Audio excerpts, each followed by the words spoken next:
scot-free. Oh, he Broke in my house, doesn't he? and they're letting him go. And he goes like this. He's got his foot up like this on a chair, and he goes, "Smell something green, punk." I just wanted to jump over and fucking just whack him and go, "How's that feel, fucker?" You should have. Right, didn't you say he owned the house though? He didn't pay the rent. We were paying the rent. He just furnished it. He probably was paying it when she first went there. Okay. But then... Okay, see now I was a little confused there because I thought it was his house. And who knows? Hey, maybe he was writing her checks to pay it and we were paying the rent. Me and Jeannie were paying the rent. Jeannie? Jeannie Marinsky. Jeannie Marinsky. Hey, this chick, she looked pretty good. But she was like studying to be a nurse. So she became a nurse, and then she saw how much money that Cat was making. She goes, "Fuck this! I'm gonna go be a dancer." She gets titties put in, and she goes down, and she's a dancer at Ricky's. And the guy that works there as a bartender, he's like an assistant bartender, tried to have his way with her, you know.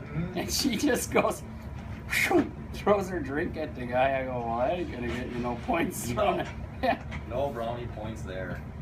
She didn't have the ability to schmooze them. I don't know what happened to her. Her and Bob, one night, Bob was kind of thinking, man, this chick's really off her rocker. She's really crazy. And some of the shit she pulled was nuts. So one night, she took all of Bob's clothes and she parked her car like 2 blocks down, and she took all his clothes and stuck them in her car. And Bob came home and he wanted to go get dressed and go somewhere. I said, "Where the fuck are my clothes?" And she goes, "I'm not giving them to you." So they're going at it, you know. He's going, "You better go to the fucking DePaul. Your brain's leaking out all over the place." And we're just going, somebody's gonna die here tonight. Sounds like a common theme for that household. Yeah, it was wild. I went through this for like 2 years, 3 years. It was just constant. It was totally, I couldn't handle it anymore. It was like too much shit going on. Constant pain. And I was introduced to all these women when I got married. My sister said she was like 13. She says, "I'm traumatized for the rest of my life. All those girls, they're wearing like pantyhose with no underwear. So they're taking pictures and shit. Here's my little 13-year-old sister. She's one of the bridesmaids. And you had all these girls. One was a bartender and the rest of them were strippers. And I didn't see all this because you're busy when you're getting married. It was in a Humboldt Park, Southside. But Mike shows me these pictures, and they're all like this. With their dresses on. And, you know, their beavers are showing, and it's like, what the fuck? Where was I when this was happening? Right, where's the invite for the Craig? Wide Somebody open gave beaver me shots? a bag of pot, like this big. Wide open beavers. And I said, well, I can't carry that with me. You guys are going to have to take care of that. And so then they're in the bathroom. You can smell it outside where we're having this party with grandparents and everybody. And I'm like, "Will you fuckers knock it off? This fucking shit stinks. You're going to get me in trouble." I had a couple cases of wine that Art from Arts Performance Center, who walked Cat down the aisle. He was the owner of Arts Performance Center. And he walked Cat down the aisle. He donated some, like a couple cases of champagne, a couple cases of wine. And then we had like, I think 2 or 3 in a big trough after. I invited 500 people. There was 350 people showed up at this thing. There was That shit. ain't enough weed for 350 people. There was people screwing in the bushes. I was like, I had that Becker Hollander gun in my cummerbund. You know, and I'm walking in, I'm gonna get married, and I'm like, here's my best man. They're just standing here, and I'm like, Who was your best man? Mark Grossmeyer. I grew up with him. A lot of these guys I grew up with.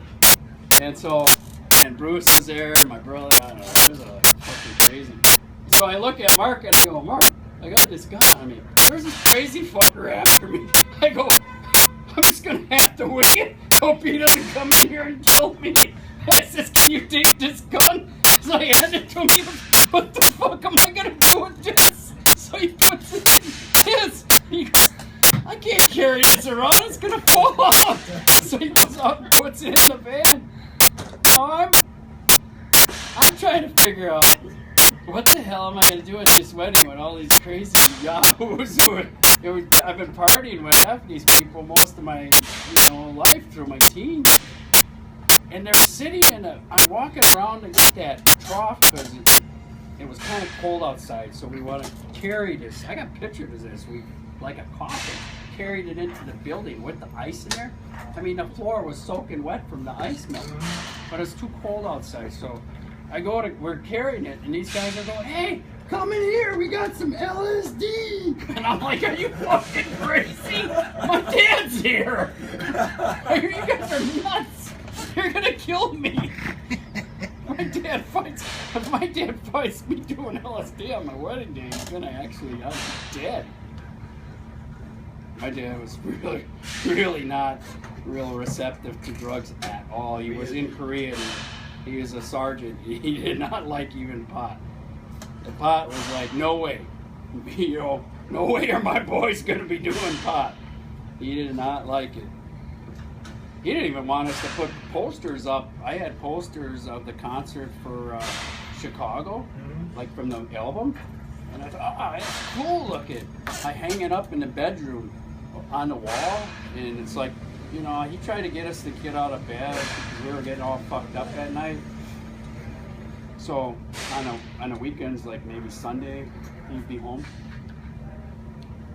and he'd come in and he goes, it's probably like 8 o'clock or 8:30 in the morning. And Gary and me are always getting fucked up, and the other two boys slept they were still younger, but they didn't pay attention to what they were doing. So he comes in and he goes, get the hell out of bed. What are you guys doing in bed this late? Get up out of bed and get that damn poster down off that wall. And we're like, oh, it looks cool. It's really not fun.